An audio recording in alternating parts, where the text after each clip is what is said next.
Isa itong invitation card mula sa ruler ng Greed Island. Malapit ng card na to ang isang budget mapa kung saan makikita ang kastilyo. Dahil lang may hawak ng mga yung lamang ang maaaring makapasok. Kailangan ba mag-isa na akong pupunta ron? Hinuntayin na namin sa labas ng kastilyo. Ano na? Anong balak mong piliin? May tatlo kang card bilang kansintala. Ah! Yung tungkol sa tatlong card. Ang totoo niyan. Huwag ka na mag-gift. Huh? Play ka na. Mabait ko na naman.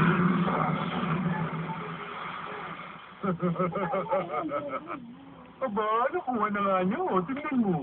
Isang uhuging bata lang palang makakakuha. O ikaw, ano ba tinataka mo dyan, ha? Umalis ka na rito. Ah, o sige. Delikado. Kita na matitigil ka ng brother. Hoy, ba't hindi natin paglabaran ng mga card niya? Tatlo kayo laban sa aming dalawa lang.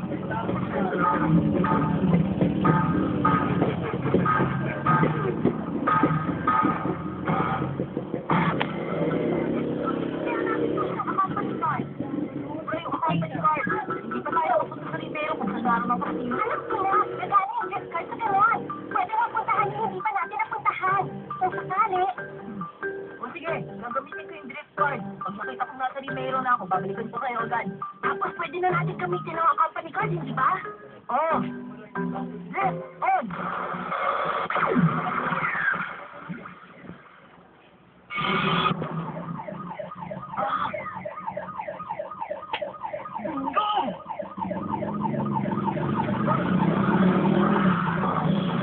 Nakita mo? Tara, pumunta na tayo sa Rivero. Ito, salamat sa lahat. Mag-iingat kayo, ha? Company, on! Sa Rivero! Ibang klase talaga yung grupo nila. Sinabi mo ba, alain mo bang mapapabagsak ng mga batang yun ng Brahma?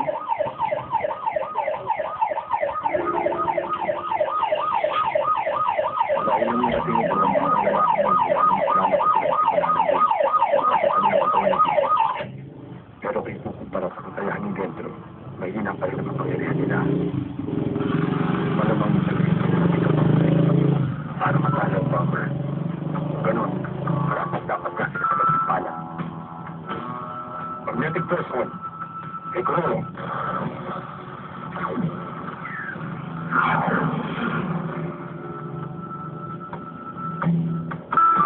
Mauuna na sa kanila sa totoong mundo.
ang Galvin pala para sa top scorer. Bilang Panginoon sa Grand Prix, ibigay sila itong buong kastilyo. Ang kastilyo at ang bayan ay may populasyon ng 10,000. Nabubuhay ang mga tao sa bayang ito ayon sa mga batas at kautusan na gagawin mo. Yes! Huh? Ito muna sasabihin ko sa'yo. Wala kang makikita glue tungkol dyan kay Jean sa loob ng bayan at sa kastilyong to. Natumba ko, hindi ba? Bata ka pa kasi, kaya ka nauto. Usutong bata! Hala, huwag mo sabihin nila asawa na ang mula na may kita mo yung si Jean. Tama ba ako? Hindi ko inisip yun!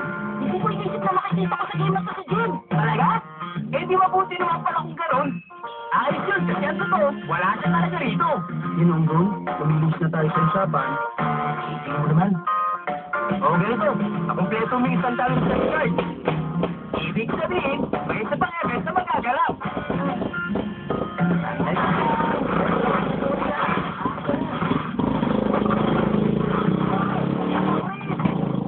Huwag mo!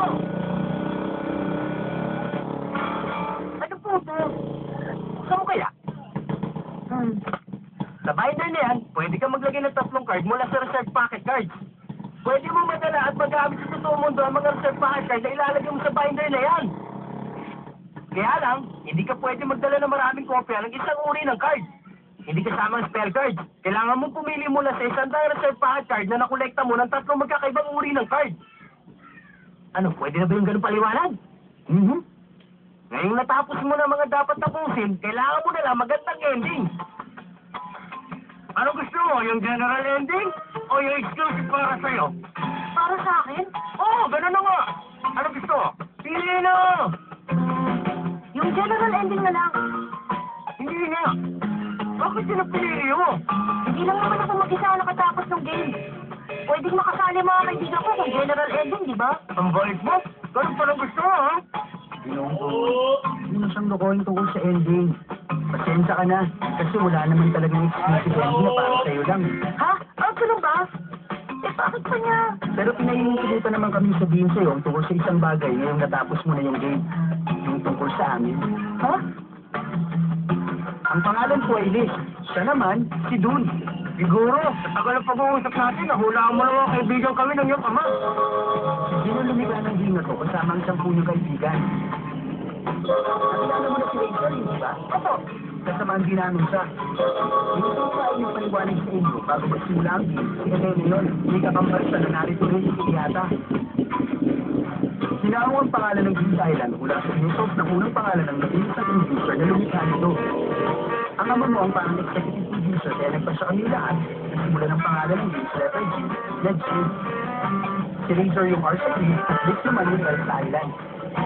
Yung babae nagpaliwanag sa inyo at dito sa pa na nasa port na nagpapalabas-masok sa mga tao, sina Elena at Iyata yun. Sino ang dalawang pinag-isip sa pangalan nila.